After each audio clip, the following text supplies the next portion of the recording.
Section 160. Vaisampayana said, on hearing these words of the Brahmana, his wife said, Thou shouldst not, O Brahmana, grieve like an ordinary man, nor is this the time for mourning. Thou hast learning, thou knowest that all men are sure to die. None should grieve for what which is inevitable. Wife, son, and daughter, all these are sought for one's own self. As thou art possessed of a good understanding, kill thou thy sorrows. I will myself go there. This indeed is the highest and the eternal duty of a woman, viz. that by sacrificing her life, she should seek the good of her husband. Such an act done by me will make thee happy, and bring me fame in this world and eternal bliss hereafter. This indeed is the highest virtue that I tell thee, and thou mayest by this acquire both virtue and happiness. The object for which one desireth a wife hath already been achieved by thee through me. I have borne thee a daughter and a son, and thus been freed from the debt I had owed thee. Thou art well able to support and cherish the children, but I, however, can never support and cherish them like thee. Thou art my life, wealth, and Lord, bereft of thee. How shall these children of tender years? How also shall I myself exist, widowed and masterless, with 2 children depending on me? How shall I without thee keep alive the pair, myself leading an honest life? If the daughter of thine is solicited in marriage by persons dishonorable and vain and unworthy of contracting an alliance with thee, how shall I be able to protect the girl? Indeed, as birds seek with avidity for meat that hath been thrown away on the ground, so do men solicit a woman that hath lost her husband. O best of Brahmanas, solicited by wicked men, I may waver and may not be able to continue in the path that I desired by all honest men. How shall I be able to place this sole daughter of thy house, this innocent girl, in the way along with her ancestors have always walked? How shall I then be able to impart unto this child every desirable accomplishment, to make him virtuous as thyself? In that season of every want, what I shall become masterless, overpowering myself. Who shall be masterless?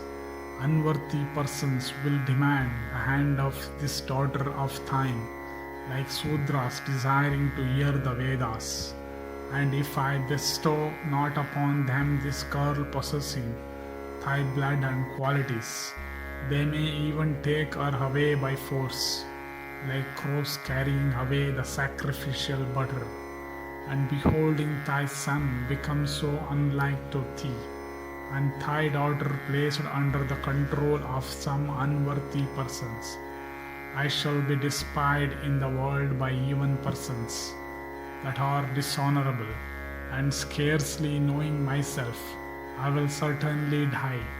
These children also, bereft of me and thee, their father, will, I doubt not, perish like fish when the water drieth up. There is no doubt that bereft of thee, the 3 will perish. Therefore it behoveth thee to sacrifice me, O Brahmana. Persons conversant with morals have said that for women that have borne children, to predecease their lords is an act of the highest merit. Ready am I to abandon this son and this daughter, these my relations and life itself for thee. For a woman to be ever employed in doing agreeable offices to her lord is a higher duty than sacrifices, asceticism, vows and charities of every description. The act therefore which I intend to perform is consonant with the highest virtue, and is for thy good and that of thy race. The wise have declared that children and relatives and wife and all things held dear are cherished. For the purpose of liberating oneself from danger and distress, one must guard one's wealth for freeing oneself from danger, and it is by his wealth that he should cherish and protect his wife. But he must protect his own self both by means of his wife and his wealth. The learned have enunciated the truth that one's wife, son, wealth, and house are acquired with the intention of providing against accidents, foreseen or unforeseen. The wise have also said that all one's relations weighed against one's own self would not be equal unto one's self. Therefore, reverend sir, protect thy own self by abandoning me. O give me leave to sacrifice myself and cherish thou my children. Those that are conversant with the morals have, in their treatises, said that women should never be slaughtered, and that Rakshasas are not ignorant of the rules of morality. Therefore, while it is certain that the Rakshasa will kill a man, it is doubtful whether he will kill a woman. It behoveth thee, therefore, conversant as thou art with the rules of morality, to place me before the Rakshasa. I have enjoyed much happiness, have obtained much that is agreeable to me, and have also acquired great religious merit. I have also obtained from thee children that are so dear to me. Therefore it grieveth not me to die. I have borne thee children. I have also grown old. I have ever desirous of doing good to thee. Remembering all these, I have come to this resolution.